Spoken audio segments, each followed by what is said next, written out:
السلام علیکم۔ آپ کے اپنے چینل ناولس لائبریری میں آپ سب کا تہ دل سے خوش آمدید کرتی ہوں۔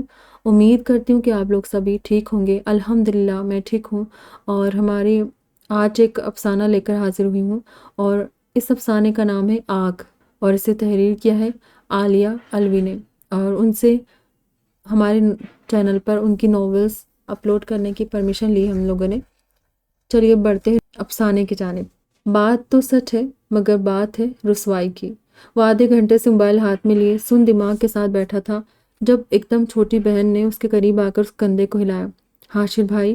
اس نے چونک کر گردن موڑ کر بہن کو دیکھا، پھر فوراً اپنے موبائل کو جس کی اسکرین سے سیاہ ہو چکی تھی۔ اس نے سکون کا سانس لیا، پھر بہن سے مخاطب ہوا، کیا ہوا گڑیا؟ وہ ابھی تک حیرانی سے اس کو دیکھ رہی تھی۔ حاشر بھائی! امی کب سے امی آپ کو آوازیں دے رہی ہے۔ وہ زبردستی چہرے پر مسکراہٹ لایا تھا۔ اچھا میری گڑیا، آپ جاؤ، میں آتا ہوں۔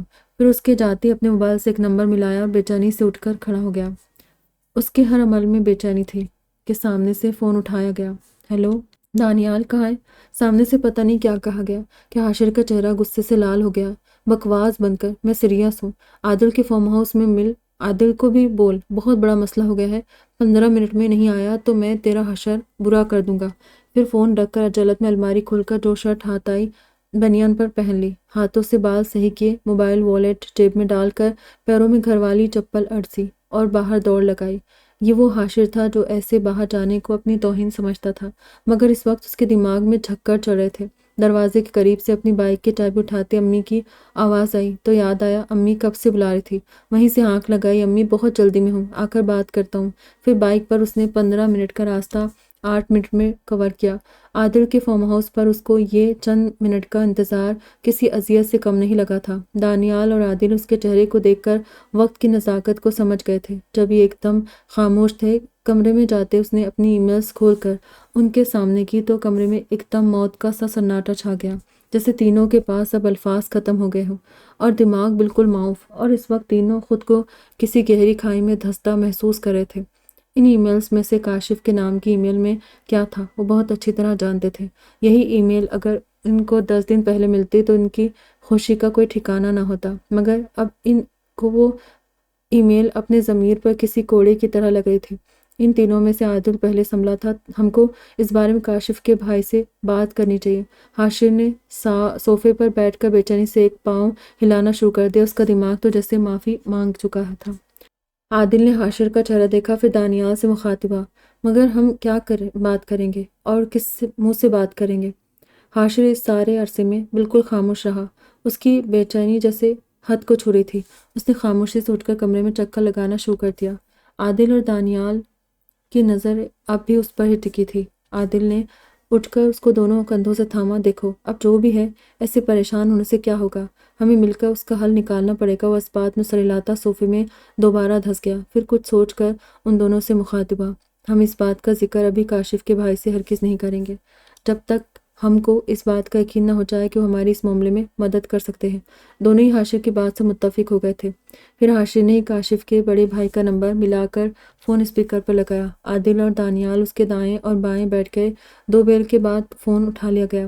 حاشر نے اپنا گلا تر کر کے بات شروع کی۔ دعا سلام کے بعد وہ مدعے پر آیا تھا۔ نظر دانیال اور عادل پر تھی۔ وہ کامران بھائی، آپ سے ایک بات پوچھنی تھی۔ ہاں پوچھو حاشر بھائی۔ کاشف کے موبائل میں ہماری لاسٹ ٹرپ کی تصویریں ہیں۔ پھر جلدی سے بولا، بھائی پلیز آپ غلط مت سمجھیے گا، ہم نے کاشف کے موبائل میں ہی زیادہ تصویریں لی تھی کہ اس کے موبائل کا رزلٹ اچھا تھا، واپس آ کر اتنا وقت نہیں ملا۔ دراصل کاشف کے ساتھ وہ ہماری آخری یاد ہے۔ آخری بات پر حاشر نے اپنی آنکھیں مچ لی۔ انسان کو لوگوں کے سامنے اپنی عزت کا کتنا خیال ہوتا ہے۔ کامران بھائی نے اپنی آنکھ کا کونا صاف کیا، اتنا زیادہ وقت بھی تو نہیں ہوا تھا۔ اچانک جب کوئی چھوڑ کر چلا جائے تو صبر آنے میں بہت وقت لگتا ہے۔ گلے میں آنسو کا گولا سا بن گیا تھا، جس کو بڑی مشکل سے گلے میں اتارا تھا، اور بڑے ضبط سے کہا، حاشر میں نے کاشف کا موبائل کل ہی نکال کر دیکھا تھا، مگر اس پر پاس ورڈ ہے اور آئی فون کا پاس ورڈ